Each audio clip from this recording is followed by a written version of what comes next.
The year was 1979, and Richard Miller's life had become a faded photograph. At 34, he was a man defined by absence. 2 years earlier, his wife, Anne, had passed, and the silence she left behind was a physical weight. Their home, a small two-story house with a porch swing they'd always meant to fix, was a monument to unfulfilled dreams. Every evening, Richard would sit at the kitchen table, the same table where Anne had planned their future, and stare at the cracked wallpaper. He counted the flakes of paint, the grains of wood, anything to distract from the deafening tick of the antique clock that seemed to mock the time they no longer had. Neighbors, with their kind but hollow words, urged him to move on.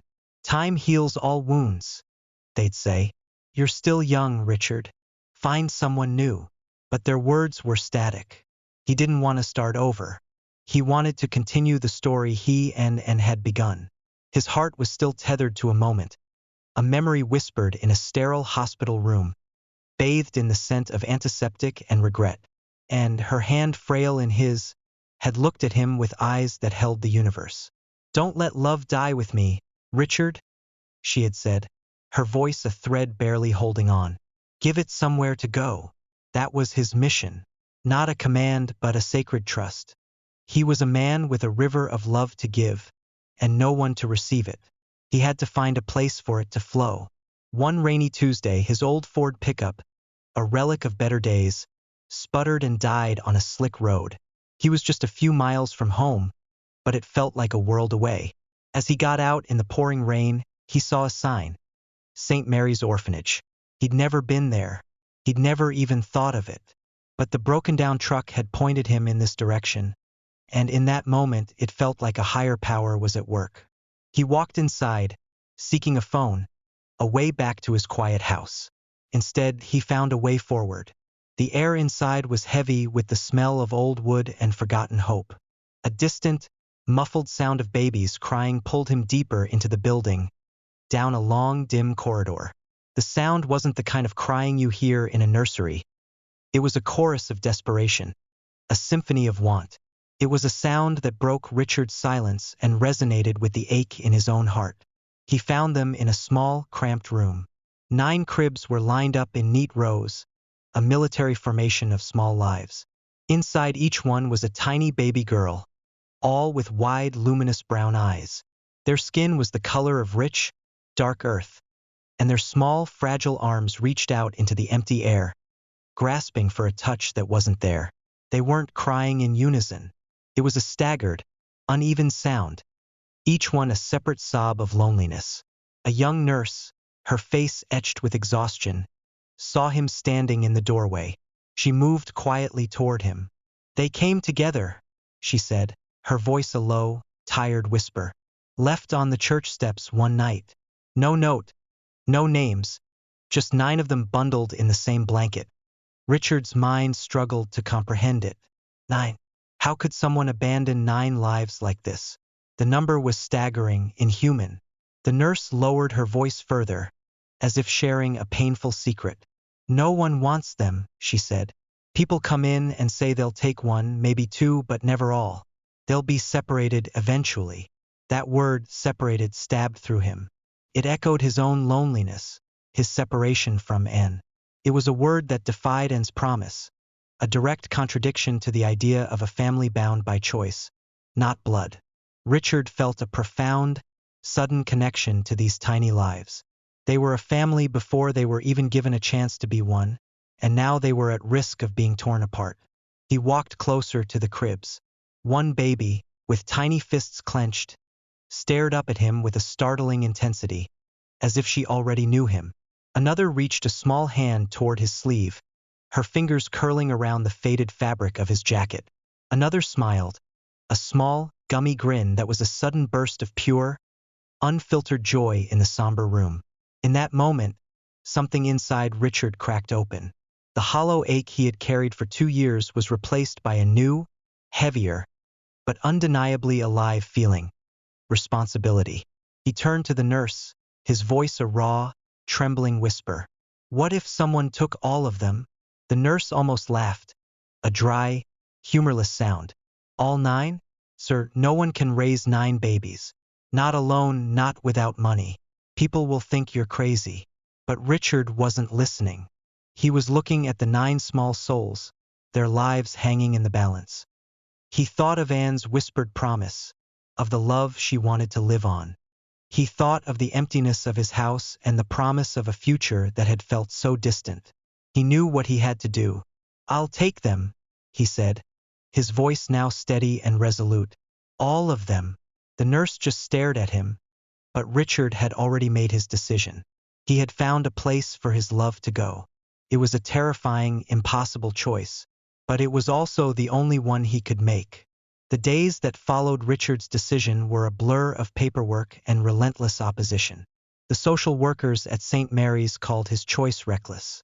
"Mr. Miller," one told him, her tone patronizing and final, "a single man with your income cannot possibly care for 9 infants. It's an impossible situation." They saw a man lost in grief, making a foolish, impulsive choice. They didn't see a man with a sacred promise to keep. His relatives, the few that were left, were no better. His sister called him on the phone, her voice dripping with disapproval. "You're going to ruin your life, Richard. What do you know about raising 9 black babies? What will people say?" The whispers in town started almost immediately, a low, insidious hum that followed him everywhere. Neighbors peered through their curtains, their faces a mix of suspicion and morbid curiosity. "What's a white man doing with 9 black babies?" they muttered.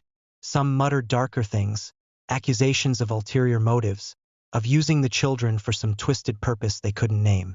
The world saw a man making a mistake. Richard saw a man building a family. He was a war veteran, a man who had faced down fears and doubts before, and he wouldn't flinch now. He sold his truck, the one that had broken down near the orphanage. He sold his tools, his fishing boat, even his cherished jewelry, the one thing he had sworn to keep forever. Every dollar went to formula, diapers, 9 cribs he built by hand in his garage, the wood smelling of sawdust and new beginnings. He begged for extra shifts at the factory, patched roofs on weekends, and took on a grueling night job as a dishwasher at a local diner. His days bled into his nights, a constant, exhausting cycle of labor and love. The house, once a tomb of silence, became a riot of life. It was a beautiful, maddening chaos. The sound of 9 babies crying, laughing, and cooing filled every room.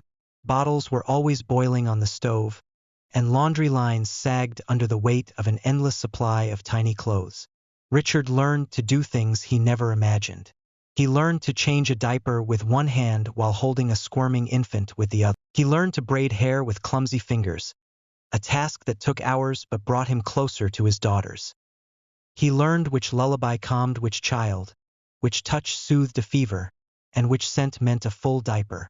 At night, when fear and exhaustion kept him awake, he would tiptoe from crib to crib, counting their breaths, a silent prayer for each one. The external scrutiny never stopped. At the park, mothers pulled their children closer. In the grocery store, strangers stared, their faces a mix of pity and disgust.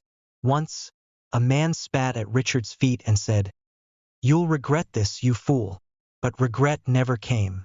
Instead, came moments of pure, unfiltered grace. The first time all 9 laughed at once, a sound so pure it rattled the walls. The sight of them crawling in a line down the hallway like a living train, each one following the other. The quiet weight of 9 tiny bodies asleep against him on the floor after a storm knocked out the power.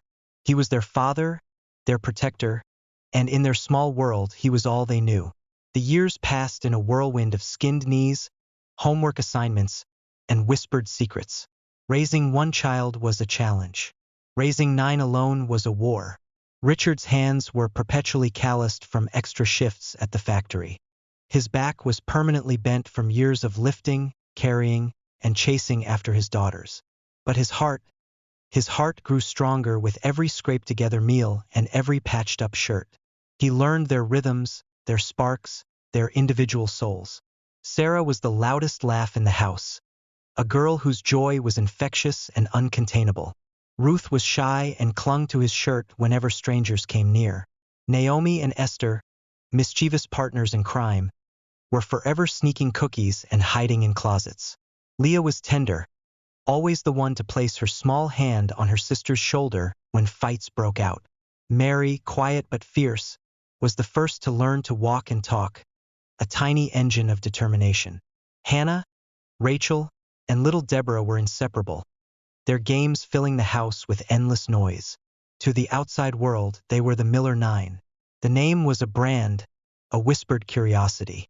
Some said it with awe, others with suspicion. But to Richard, they were just his daughters. The whispers never fully went away. At school drop-offs, mothers whispered, "What's his angle? Why would a white man adopt 9 black girls?" Some accused him of using them for attention. Others questioned his morality, even his sanity. He never responded. He just kept showing up with bagged lunches, meticulously braided hair, and shoes he'd saved for weeks to afford. Money was a constant struggle, a looming shadow in their lives. He often skipped meals to stretch groceries and patched the same shirts until the fabric thinned to threads.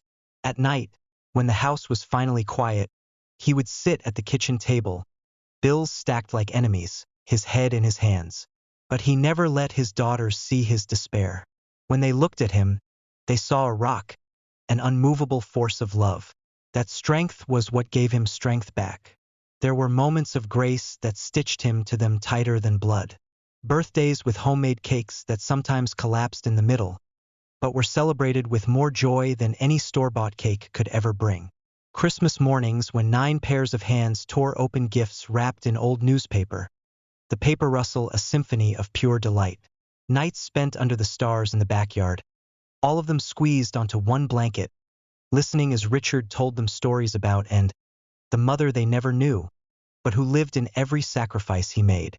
And slowly, against all odds, the girls grew. They became rooted. They excelled in school and held each other up when the world tried to tear them down. And always they came home to Richard. They were a testament to the idea that love was stronger than blood, and that family was a choice made every single day.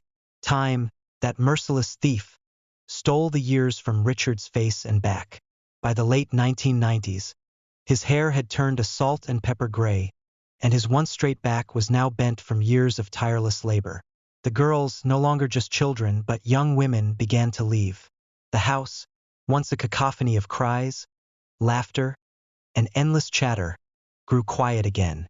One by one, they went off to college, started jobs, and found love of their own. Richard's heart swelled with pride and a quiet, familiar ache of emptiness. On the night the last daughter moved out, Richard sat alone on the couch, the same one where they had all once piled together for movie nights. He held a framed photo of all 9 of them as toddlers, lined up like pearls on a string. The house was clean, tidy, and silent. He whispered into the stillness, his voice barely a sound. "I kept my promise," and the love that had once flowed from his heart and into their lives was now a memory that filled the empty rooms. Decades passed. The girls flourished, each one a testament to his love and sacrifice. They became teachers, nurses, artists, and mothers themselves. They built lives, but they never drifted far. Every holiday, they returned, filling his modest home with noise and laughter until the walls seemed to swell with it.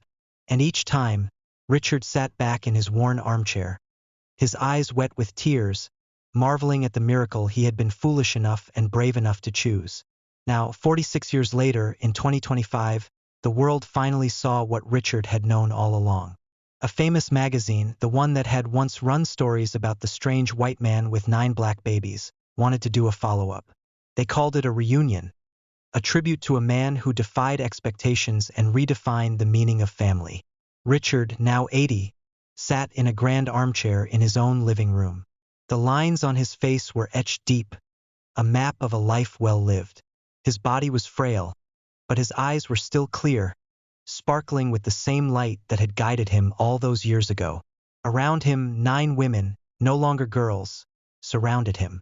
They were radiant, confident, and dressed in matching cream-colored dresses for the photo shoot. Their arms rested on his shoulders, their faces pressed close, smiles blooming like flowers. Photographers clicked. The world watched. A A headline blazed across news outlets. In 1979, he adopted 9 black girls. See them now. But for Richard, it wasn't about headlines. It was about this moment the circle completed. The babies no one wanted had grown into women the world admired. And he, the man everyone doubted, had lived long enough to see it all. Grace, one of the daughters, leaned close, her voice choked with emotion. "Dad, you did it. You kept us together." His lips trembled into a smile. "No," he whispered back, his voice fragile but steady. "We did it. Love did it." The room fell into a beautiful silence as each daughter leaned in, pressing against him, a huddle of love.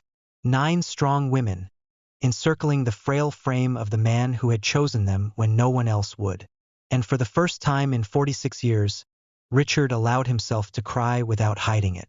Because the promise was not only kept, it had blossomed into a garden of love that would continue to grow for generations to come. If you enjoyed this story, please give it a thumbs up and hit that subscribe button for more emotional, dramatic, and unexpected tales. And let us know in the comments. Where in the world are you watching from? We love hearing from all of you. Until next time, stay kind, stay curious, and keep watching.